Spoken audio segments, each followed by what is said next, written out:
when you say self-development, myself, or I, or me, or my, who is the self that you're referring to? Who's the I that you're referring to? What does that I, what does that self stand for? Is that self someone who knows they're always creating who they are being in any moment? Or is that I someone who thinks that their personality and their traits and their labels are fixed? What's up? Welcome to my channel. My name's Alex. I'm a coach. And this podcast is all about self-development and helping you to live a happier, more fulfilling life. And on this week's In Focus session, we're going to be talking about who is the self that you're trying to develop. And the reason that I want to bring this up today, because I think firstly, it's a very powerful question. It's a very important question to ask. And secondly, is a lot of people picked up on it as a passing comment in the episode I recorded recently with Sachin on Everything Comes From Nothing. And the reason it's such an impactful question is because when you really reflect on it, right, who is the self that you're trying to develop? In a lot of self-development work, we're kind of trying to develop this identity of who we think we are. We're trying to develop on the identity of who we have based ourselves on, based on past experience, stories, events, traumas, past whatever.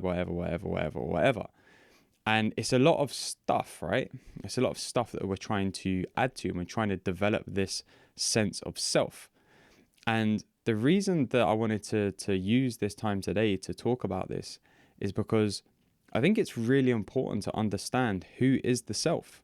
When we say the word I or me or my or self, who is the self that you're referring to? And this is an important question because that self, that I that we refer to, carries a lot of weight. It carries a lot of stories. It carries a lot of beliefs. It carries a lot of identity. It carries a lot of past experience. It carries a lot of future projections. There's so much that we carry in the I that we refer to, and we don't realize it. But when you actually start to look at who is that self, who is the self that I'm trying to develop when I talk about personal development or personal growth, it's a bundle of stories and beliefs and ideas and concepts that we have about who we are in the world. And when we see that for what it is, we see that we don't have to identify with those things. We don't have to identify with this self because basically it's been entirely made up by us throughout our whole lives. And when we see that heaviness that comes with it falls away. Now, it's not to say that we're going to walk around with, no identity or not referring to ourselves as I or me or Alex. Yeah, it's useful, right? It's a point of reference as to who and physically this physical body that I represent in the world. It's helpful. But taking a look at what's the actual deeper meaning behind the I and the self is very important. Because what does that I stand for you? Because if we really want to look at it, right, it's like saying, is that who we really are?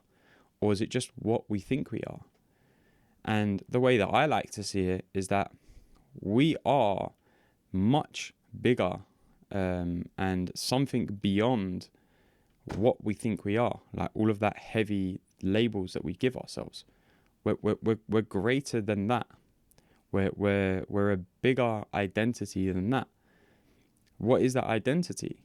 To me, the identity is the consciousness, the awareness, the life of the universe. That's who we really are. Because if I'm, saying, this is my story, this is my beliefs, this is who I think I am, this is how I'm showing up in the world, these are the things that I agree with, these are the things that I don't agree with, that's all made up because I can change those ideas in any moment. So that stuff, the labels, the ideas, the identity, and all of those things they're kind of additional because they're changeable, they're malleable. We can change them at any time. So if they're not fixed, then what is the fixed part of us? What's the part that doesn't change when we change this idea and our stories and our concepts and our beliefs about ourselves? To me, the only part that doesn't change is the awareness of me changing these things. And that's really powerful because it goes to show that all we are really is awareness. We are awareness having an experience. And that's really important because that awareness is our default state. It's our zero. It's where everything that we experience comes from. And everything that we experience that comes from that zero, that comes out of that zero into the world of the additional stuff, the plus, is what we experience. But it's changeable. It's not fixed. We can experience it in a different way. We can rewrite the stories. We can rewrite the beliefs. We can rewrite our personal rules. And when we see that that's true, we can really see that we don't need to identify ourselves with all of the plus stuff, all of the additional stuff, because it's optional. Now, again, it's not to say that, okay, we need to just walk around and just be a walking sack of awareness. I mean, we kind of are doing that all the time anyway, but we're never just going to be the zero. We're never just going to come from zero. It's impossible, because the moment that we think, we're coming into the additional stuff. So the two things aren't really separate. They can appear separate, but they're not. We can't ever split the awareness, the consciousness, the zero from the additional identity, the additional labels, the additional experience, the optional stuff that we experience as our reality. The two come as one, right? It's like if this ball, for example, was a representation of the universe. I know the universe isn't spherical, but we're going to use it because it just makes sense. But if this ball that I'm holding is a representation of the universe, and we split this ball bang down the middle, half of it is going to be the zero, the awareness, the consciousness, and the other half is going to be the form, the plus, the additional stuff. And it's not to say like it's going to be literally one half, physically is going to be that and one half is going to be the other. It's like it's going to be made up of 50% of the formless stuff, the zero, the consciousness, the awareness, and 50% of the plus stuff, the additional stuff, the form, how, the experience of our reality, because that's how we experience everything. We can't really separate the two. And it's not to say that, oh yeah, if you're coming from zero, it's better than the experience that you're having of the additional stuff. It's just, again, it's a point of reference of understanding how we experience everything. We experience everything from the awareness, from the zero, from that kind of formless stuff, and we experience it as a plus. We experience it through the self, through the I that we refer to. So again, it goes to show that that additional stuff, the plus, the self, the stories, the ideas are all very malleable.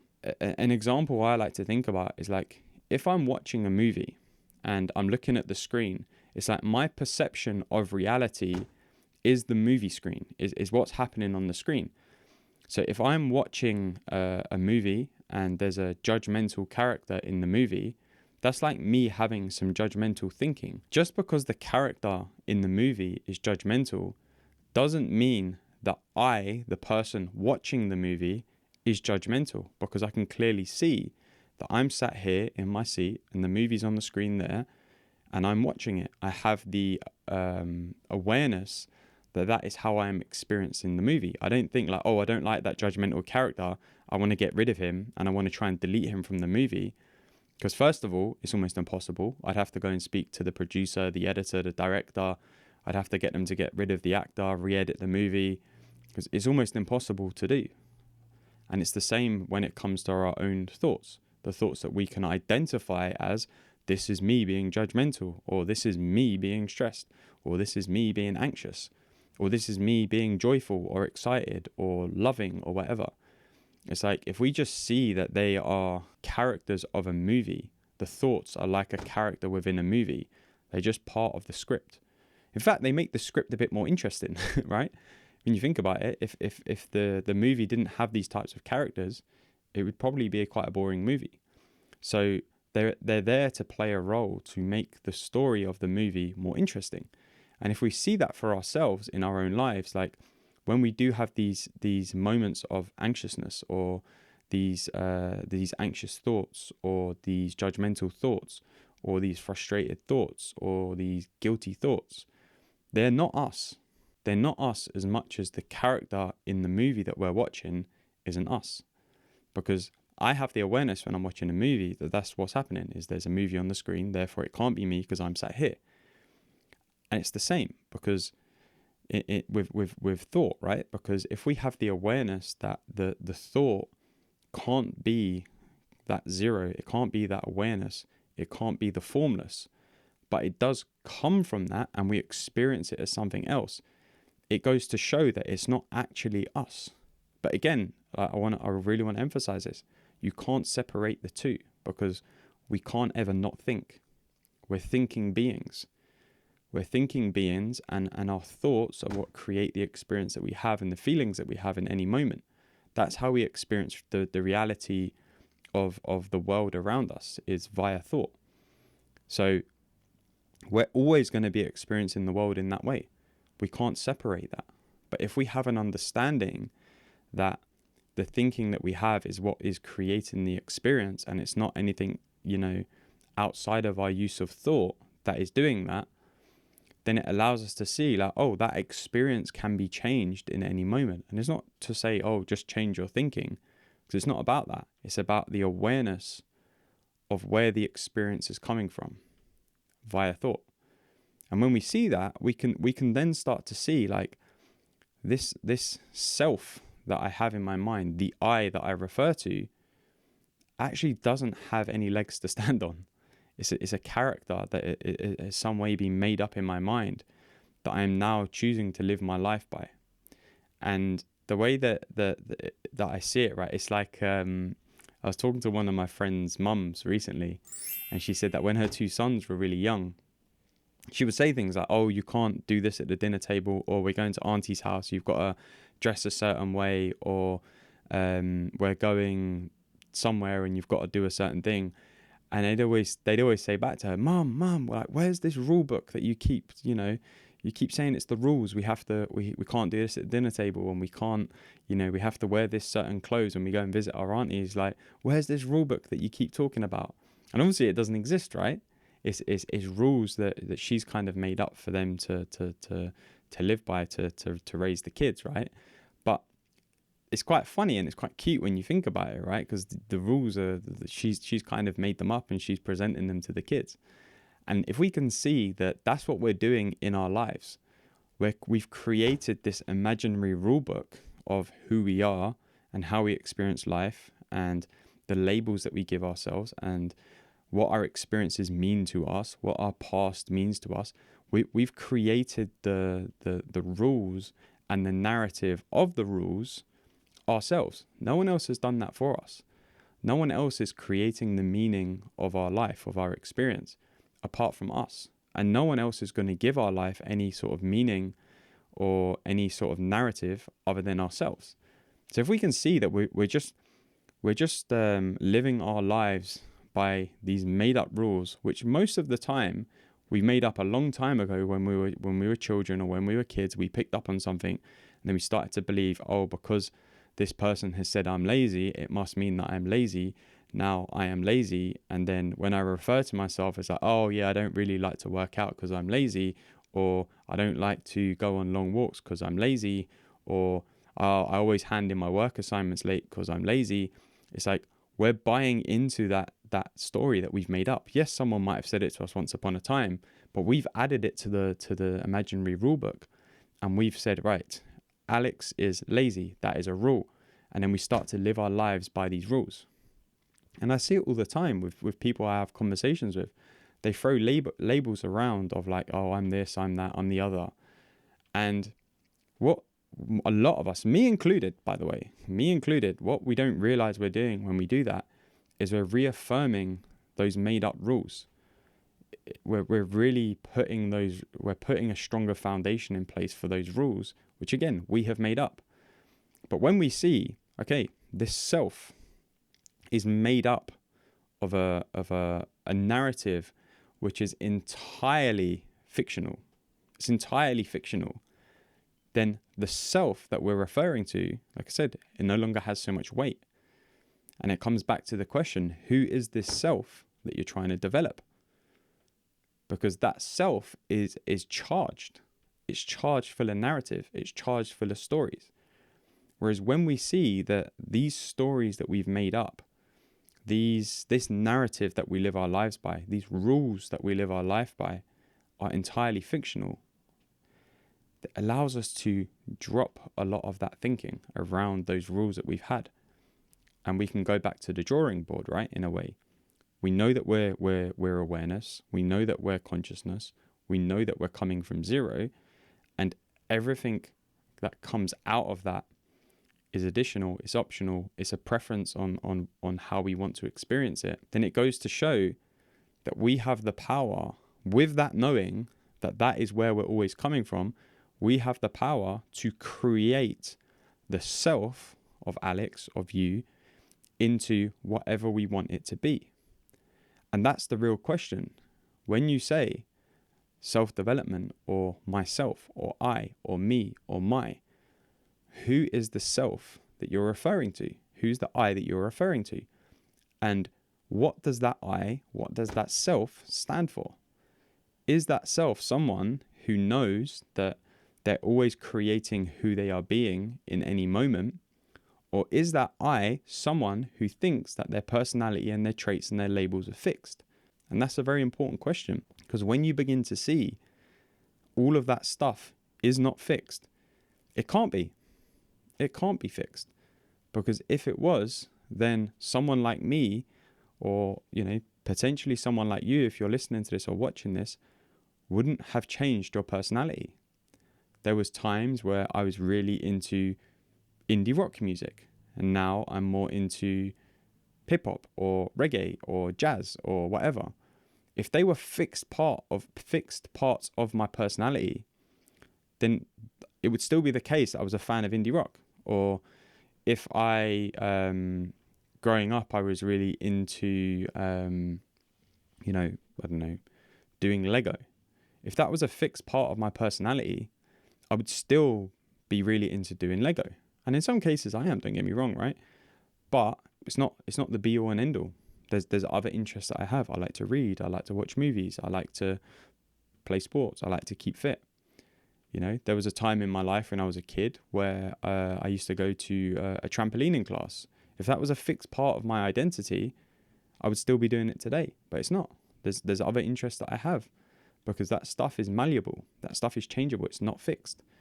And if we can identify with that and we have a deep understanding of that, like I said, it allows us to see that we are always, and we always can create the self that we're representing in this world. And that's really freeing, because it allows us to start fresh from any moment. And it allows us to ask the question, who am I choosing to be right now? If I'm having an argument with, a friend or a family member or someone, am I choosing to be someone who is full of frustration? Or am I choosing to be someone who's coming from a place of love? Am I choosing to be someone who is pointing blame? Or am I choosing to be someone who's understanding? We always have the choice to create the experience of who we're being in the moment. And that's what the additional stuff is, the optional stuff. It's pliable, it's changeable, right? It's malleable. But again, you can't separate it. It's like if I had a bit of Play-Doh, right? The Play-Doh is the neutral, formless awareness, the zero, right? And the shape that we mold the Play-Doh into is the plus. It's the additional stuff. It's optional on how I shape that Play-Doh. I can make it into a little house. I can make it into a cube. I can make it into a little man. I can make it into a dinosaur. I can make it into many things, a ball, right? But the Play-Doh itself doesn't change. The shape does, the form does, but the Play-Doh itself doesn't. And without the Play-Doh, I can't shape it into something. And if I'm not shaping it into something, then the Play-Doh is basically redundant. And that is the power of understanding that this stuff that we're talking about, the zero, the consciousness, the awareness, the formless, aren't separate from the plus, the additional stuff, the experience, the reality. They're one in the same. They work in conjunction with each other to help us experience the reality of our lives around us. They're inseparable. And when we see that, like I said, we see that it's a lot more malleable, like Play-Doh. Play-Doh is very malleable. You can shape it how you want. It's the same with this self that we're referring to, right? We can create this self into whoever we want, whenever we want. And there's freedom with that. And the freedom that comes with that is a freedom of mind. There's a freedom of being. There's a peace that comes with that, because we realize like, oh, it's not fixed within me that I am X type of person. Because if it was true that I was X type of person, I would have been X type of person all the way throughout my life. And sometimes it can feel like that's true. But if you can see that you can also be Y or Z or A or B or C type of person, which is a possibility for all of us, then that reality becomes a lot more pliable, a lot more malleable. And we can see that this self that we're referring to is actually very changeable. And it's our responsibility in some way, or our choice rather, on how we want to experience that self. When we use those words, I, me, my, or self, who is the self that you're referring to? Who's the self that you're developing? What does that self, that I, stand for? Because you have a choice on how you want to create that. And what I would like you to do is I'd like to invite you to let me know via Instagram at @IamAlexManzi. Just send me a message on the DMs. Let me know, who is the I, who is the self that you are choosing to be. Hit me up, because I'd love to know. I'd love to hear what you want to be and how you want to show up in the world, who you want to be in the world. You know, I create these episodes to have conversations with you guys, not for me to just sit here and record and, you know, do something cool, but because I want to have conversations about this stuff, because I think it's very powerful. It's dramatically changed my life, and I'm interested to hear more about what you guys get from it. So if there's something that you've really got from this episode, or if there's one thing that you're taking from this episode, even if there's something that you don't agree with, hit me up on Instagram at @IamAlexManzi, shoot me a DM, and let me know what that one thing is. And if there's someone that you know that would benefit from hearing this episode, then be sure to send it to them. Send the link or the screenshot. Because, you know, I started this podcast so that I can create a positive change, or help inspire a positive change. And you can be a part of that if you're willing to share this episode with someone you know today. And I want to thank Michele Atsu for producing and editing this episode. I want to thank Hobgoblin for providing the sick music that you hear. And as always, I want to thank you for spending time with me today. And I will see you for the next episode.